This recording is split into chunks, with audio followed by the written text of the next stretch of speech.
एक बड़ी खबर का रुख करते हैं। सीएमओ को फिर से बम से उड़ाने की धमकी मिली है। अज्ञात व्यक्ति ने बम से उड़ाने की धमकी दी है। बड़ी जानकारी, बार बार धमकी देकर के खिलवाड़ करने का प्रयास कानून व्यवस्था के साथ किया जा रहा है। सीएमओ को फिर से बम से उड़ाने की धमकी दी गई और कहा गया है कि अज्ञात व्यक्ति ने धमकी दी है। सूचना मिलते ही अशोकनगर थानाधिकारी सीएमओ पहुंचे। अतिरिक्त पुलिस, जाब्ता, फायर ब्रिगेड और एम्बुलेंस भी पहुंचे हैं सीएमओ। और इससे पहले भी सीएमओ को बम से उड़ाने की धमकी दी गई थी।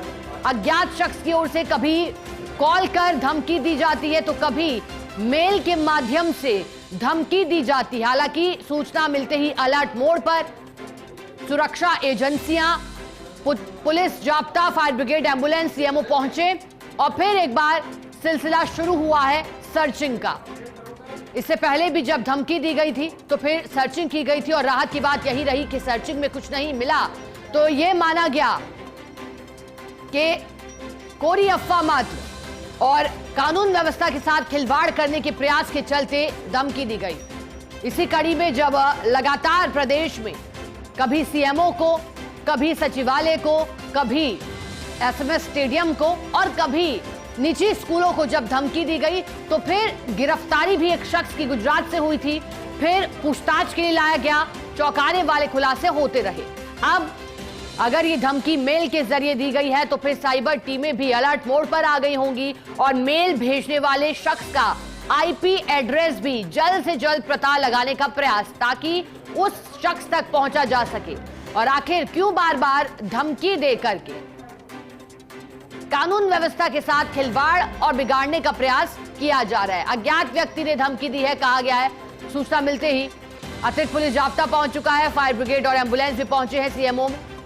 अब माना जा रहा है कि कुछ घंटों तक सर्चिंग यहां की जाएगी। बम से उड़ाने की धमकी देने वाले शख्स ने आखिर धमकी देते हुए क्या कुछ कहा है, कौन है, कब कॉल किया गया था व्यक्ति के द्वारा, ये सभी अब जल्द से जल्द पता लगाने का प्रयास किया जा रहा है। ज्यादा जानकारी लेंगे senior special reporter Satyanarayan Sharma मेरे साथ जुड़े, उनका रुख करेंगे। सत्यनारायण, एक बार फिर सीएमओ को धमकी मिली है, क्या कहा है धमकी देने वाले शख्स ने और अब क्या तैयारी रेस्क्यू की? शिखा, देखिए, एक बात तो स्पष्ट कर दूं कि पहली बार नहीं है बल्कि ये तीसरी बार है जबकि सीएमओ को बम से उड़ाने की धमकी मिली है। हालांकि पुलिस चेतावनी के रूप में दी और इसीलिए तुरंत प्रभाव से अशोकनगर थाना पुलिस और स्थानीय डॉग एक्सपर्ट बम स्क्वाड की टीमें मौके पर पहुंच चुकी है। सर्च ऑपरेशन शुरू हो चुका है और माना जा रहा है शिखा कि ये केवल अफवाह है, असामाजिक तत्वों की करतूत है और थोड़ी देर पश्चात जो सर्च ऑपरेशन पूरा हो जाएगा तब पुलिस स्पष्ट कर देगी कि केवल धमकी है और ऐसी धमकियां लगातार आती है, लेकिन पुलिस हमेशा चुनौती के रूप में लेती है। तो वही अब की बार लिया गया है। पूरे सीएमओ के अंदर चप्पे चप्पे पर जो बम स्क्वाड और डॉग स्क्वाड टीमें हैं वो सर्च ऑपरेशन चला रही है। करीबन 2 से ढाई घंटे तक ये सर्च ऑपरेशन चलेगा। उसके बाद में पुलिस के अधिकारी देंगे कि हाँ, यहाँ पे बम नहीं है, कोई संदिग्ध वस्तु नहीं है। फिलहाल जो सर्च ऑपरेशन वो जारी है। पुलिस के अधिकारी भी शिका मौके पर पहुंच चुके हैं। सत्यनारायण, आपने जैसा कि कहा, शुरुआत वहीं से करेंगे कि कई बार धमकी मिली है। अब तक की धमकियों में क्या पता लग पाए कि कौन ये शख्स है? क्यों आखिर बार बार सुरक्षा एजेंसियों का समय भी खराब कर रहा है और अफवाहें भी फैला रहा है, डर फैलाने का प्रयास भी है? क्या साफ हो पाया सत्यनारायण, और क्या कहीं ना कहीं उससे लिंक मानकर इसे देख रहे हैं? देखिए, असामाजिक तत्वों की हमेशा करतूत होती है कि किसी प्रकार से प्रदेश में, जिले में भय का माहौल व्याप्त किया जाए, भय फैलाया जाए और इसीलिए लगातार इस प्रकार की घटनाओं, कभी स्कूल को, कभी अस्पताल को, कभी पुलिस को, कभी सार्वजनिक स्थलों को बम से उड़ाने की धमकी दी जाए। और ये भी अब की बार हुआ है। दूसरी बार सीएमओ के अंदर धमकी मिली है। हालांकि धमकी मिलते ही पुलिस के अधिकारी मौके पर पहुंच चुके थे। तमाम जो सर्च ऑपरेशन है वो शुरू हो चुका है। बम स्क्वाड और डॉग स्क्वाड टीमों को बांट कर अलग अलग हिस्सों के अंदर तलाशी अभियान के लिए कहा गया है। तलाशी अभियान शुरू भी हो चुका है। करीबन 20 मिनट से अधिक का वक्त अभी तक बीत चुका है, लेकिन अभी तक कोई बम या संदिग्ध वस्तु नहीं मिली। तो ऐसे में पुलिस ने राहत की सांस भी ली है। अब जहां से इस प्रकार की घटना को अंजाम दिया गया है, जहां से भी लिंक मिल रहा है, उस लिंक के लिए साइबर एक्सपर्ट की जो टीम है वो गठित की गई है और साइबर एक्सपर्ट की टीम लगातार उस व्यक्ति तक पहुंचने का प्रयास कर रही है जिसने इस प्रकार की घटना को अंजाम दिया, जिसने बम से उड़ाने की धमकी दी है। शिखा, सत्यनारायण, क्या सीएमओ को खाली करवा लिया गया है? देखिए, क्योंकि सीएमओ मुख्यमंत्री के ऑफिस है, तो वहाँ पर केवल गिने चुने जो स्टाफ है, उनका निजी स्टाफ है, वही बैठता है। तो ऐसे में ज्यादा वहाँ भीड़ रहती नहीं है, वहाँ जाने की अनुमति किसी को होती भी नहीं है, क्योंकि काफी सेफ स्थान बन जाता है। वहाँ एंट्री करने के लिए 3 जगह से काफी कड़े नियमों और कड़ी निगरानी के बीच वहाँ पहुंचना पड़ता है। तो ऐसे में ये पॉसिबल नहीं कि कोई व्यक्ति वहाँ पर बम रख दे, लेकिन इसके बावजूद भी पुलिस इस पूरे प्रकरण को काफी गंभीरता से लिया है, चुनौती के रूप में लिया है। वो करीबन 25 मिनट से अधिक उसका समय बीत चुका है, 70% भी पूरा होने वाला है, लेकिन अभी तक कोई बम या संदिग्ध वस्तु नहीं मिली है। ऐसे में पुलिस ने राहत की सांस ली है। अब कोशिश की जा रही है इस पूरे प्रकरण के अंदर जिस व्यक्ति ने धमकी दी है वहां तक पुलिस पहुंच सके, उसे गिरफ्तार किया जा सके। शिखा, सत्यनारायण, आपने कहा कि 2 घंटे का समय लगेगा, अब उसी के बाद मानेंगे कि सब कुछ साफ हो पाएगा, या फिर शुरुआती रूप में इसे अफवाह से जोड़कर ही देखा जा रहा है और चेतावनी के रूप में भी?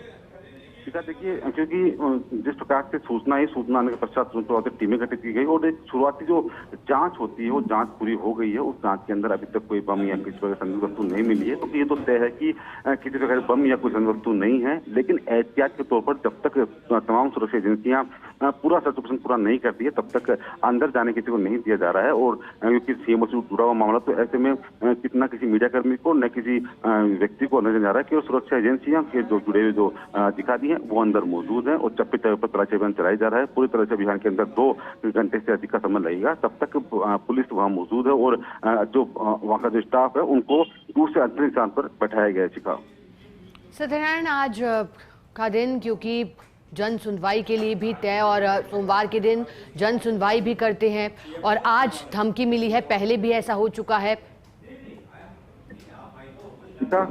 दूसरी बार सीएमओ के अंदर ऐसा हुआ है कि हर प्रकार की धमकी मिली है और धमकी मिलते हैं पुलिस के आला अधिकारी मौके पर पहुंचे हैं। लेकिन सबसे जरूरत इस चीज की है कि ऐसे व्यक्ति कौन है जो व्यक्ति बार बार इस प्रकार की धमकी देता है और लगातार भय का माहौल पूरे राजस्थान के अंदर, जिले के अंदर व्याप्त करता है। तो उसके तलाश के लिए इस बार साइबर एक्सपर्ट की मदद लेकर वहां तक पहुंचने का प्रयास किया जा रहा है, जिससे कि वहां तक पहुंच सके और जो मुख्य आरोपी है जो इस प्रकार की घटना को अंजाम दे रहा है उसको गिरफ्तार कर सके और अग्रिम कार्रवाई की जा सके। हालांकि जो पिछली बार पुलिस ने 3 से 4 जो आरोपियों को गिरफ्तार भी किया था, लेकिन अभी भी जो सिलसिला जारी है, तो ऐसे माना जा रहा है कि कोई ऐसा तत्व का गिरोह है जो कि इस प्रकार की घटनाएं करता है, इस प्रकार की सूचनाएं पहुंचाता है कि यहाँ बम है, सार्वजनिक स्थल बम है, स्कूल कॉलेज बम है, तो उनको पकड़ना जरूरी है। तो ऐसे में साइबर एक्सपर्ट की मदद लेकर उसके मेन आईपी एड्रेस तक पहुंचने का प्रयास किया जा रहा है। शिखा, ठीक है सत्यनारायण, और जैसा कि जानकारी आप दे रहे हैं, धमकी मिलते ही अलर्ट मोड पर आ चुकी हैं अब जांच एजेंसियां। एक तरफ साइबर टीमें अज्ञात व्यक्ति के बारे में जानकारी जुटाने में लगी हुई हैं,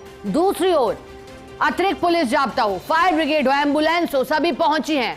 और माना जा रहा है शुरुआती रूप में कि अफवाह की वजह, जिस वजह से धमकी दी गई है।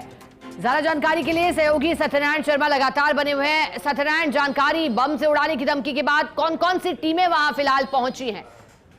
देखिए, बॉम्ब स्क्वाड टीम मौके पर मौजूद है। डॉग स्क्वाड टीम के अलावा स्थानीय पुलिस और एटीएस के जो अधिकारी हैं, जो कमांडो है, वो मौके पर मौजूद है। जो काफी संवेदनशील इलाका होता है, चाहे वो सीएमओ हो, चाहे वो सीएमआर हो, और तमाम जो व्यक्ति बैठते हैं, क्योंकि वहाँ पर गिने चुने जो अधिकारी हैं, वहाँ रहने का उनका अधिकार होता है, वो बैठते हैं। सुरक्षा से जुड़े जो अधिकारी है वो वहाँ मौजूद रहते हैं। जो निजी स्टाफ होता है मुख्यमंत्री महोदय का, वो वहाँ मौजूद रहता है। तो ऐसे में ज्यादा वहाँ पर भीड़ नहीं है, पैनिक नहीं फैलाया गया। तो ऐसे में सभी जो अधिकारी थे उनको भी कहा गया कि यहाँ पर धमकी इस तरह की थ्रेट आई है हमारे पास, यहाँ बम है। तो ऐसे में अधिकारी को दूसरे कक्ष में भेजने के पश्चात जो सर्च ऑपरेशन है वो शुरू किया गया है, और शुरू करने के पश्चात करीबन 30 मिनट हो गए। सीखा, अभी तक कोई बम या संदिग्ध वस्तु पुलिस के हाथ नहीं लगी है। तो इसको महज एक अफवाह के रूप में माना जा रहा है कि केवल अफवाह है।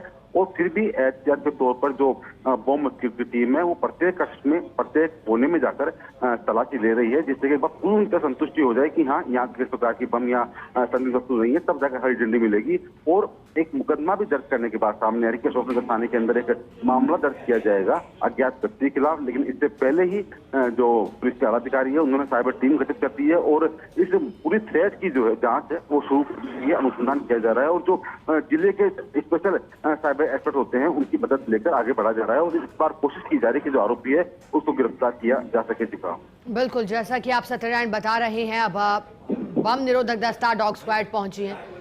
और ये देखिए तस्वीरें, आज सत्यनारायण बनी रहेगा, कुछ तस्वीरें आई हैं उनका जिक्र कर लेते हैं। ये देखिए ये तस्वीरें किस तरह से अब बम निरोधक दस्ता हो या डॉग स्क्वाड की टीमें हो, सभी पहुंची हैं। अतिरिक्त पुलिस जाब्ता भी तैनात कर दिया गया है। शुरुआती रूप में अफवाह माना जा रहा है, लेकिन चेतावनी के रूप में भी देखा जा रहा है और सर्चिंग शुरू कर दी गई है। जैसा कि सहयोगी सत्यनारायण बता रहे हैं, जानकारी दे रहे हैं, 2 से ढाई घंटे लग सकते हैं पूरी सर्चिंग करने में। सत्यनारायण, अब जांच के दायरे में सीएमओ के अलावा और आसपास का भी परिसर है, पूरा क्षेत्र है, क्या यहां इससे पहले कोई संदिग्ध गतिविधि देखी गई थी? सत्यनारायण, धमकी देने से पहले, हालांकि हाई अलर्ट पर रहता है ये पूरा क्षेत्र। देखिए, जहाँ पर ये ऑफिस मौजूद है वो हमेशा सुरक्षा एजेंसियों के उस पर रहता है, रडार पे रहता है। वो हमेशा सुरक्षा कर्मी मौजूद रहते हैं। स्थानीय पुलिस के साथ साथ जो निजी कंपनी गार्ड है वो मौजूद रहते हैं। तो किसी व्यक्ति का अनाधिकृत रूप से उस स्थान पर प्रवेश करने का सवाल ही नहीं उठता। लेकिन फिर भी जब थ्रेट मिलती है तो पुलिस उसको हमेशा चुनौती के रूप में लेती है कि हो सकता है कि बम हो भी। तो ऐसे में शुरुआती चरण चलाया गया तलाशी अभियान का, उस अभियान के अंदर अभी तक किसी प्रकार के बम या संदिग्ध वस्तु नहीं मिली है। और हमेशा ऐसा होता है कि बम और थ्रेट देने वाले व्यक्ति इस प्रकार का अफवाह फैलाता है, ये भय का माहौल जो है वो व्याप्त करना चाह रहा है। लेकिन हमेशा पुलिस चुनौती के रूप में लेकर पूरा करती है, उसके बाद में वो बताती है कि हाँ कुछ भी नहीं है। तो यही घटना आज हुई है। शुरुआती दौर पर कुछ भी नहीं लगा है, क्योंकि वो हम पहले ये बात अपने दर्शकों को कह चुके कि हमेशा काफी सुरक्षा काफी व्यवस्था यहाँ पर रहती है, चार चौबंद व्यवस्था यहाँ पर रहती है। तो स्थानीय पुलिस के साथ स्थानीय जो निजी कंपनी गार्ड है, सुरक्षाकर्मी है, मौजूद रहते हैं। तो किसी प्रकार का अनाधिकृत प्रवेश वहां हो ही नहीं सकता। लेकिन एहतियात के तौर पर उसके बावजूद भी चुनौती के रूप में लेकर इसको अभियान को चलाया गया है। और थोड़ी देर पश्चात जो पुलिस के अधिकारी है वो स्पष्ट कर रहे हैं कि हाँ कोई बम या संदिग्ध वस्तु नहीं है। उसके पश्चात जांच है वो शुरू कर दी जाएगी और साइबर एक्सपर्ट की मदद लेकर जो मुख्य आरोपी है वहां तक पहुंचने का प्रयास किया जाएगा। शिका सत्यनारायण, क्योंकि धमकी के बाद हम इसके इर्द गिर्द सभी तरीकों पर बात कर रहे हैं, ये भी आप दर्शकों को समझाइए कि इस तरह की धमकी के बाद जब चेतावनी के रूप में टीमें लेती हैं तो क्या प्रक्रिया रहती है सर्चिंग की? देखिए, जब थ्रेट मिलती है, जब बम की धमकी मिलती है, सबसे पहले स्थानीय लोग जो वहाँ मौजूद हैं, जो उस परिसर के आसपास लोग वहाँ मौजूद हैं, उनको बिना पैनिक फैलाए वहां से दूर हटाने की जो प्रक्रिया है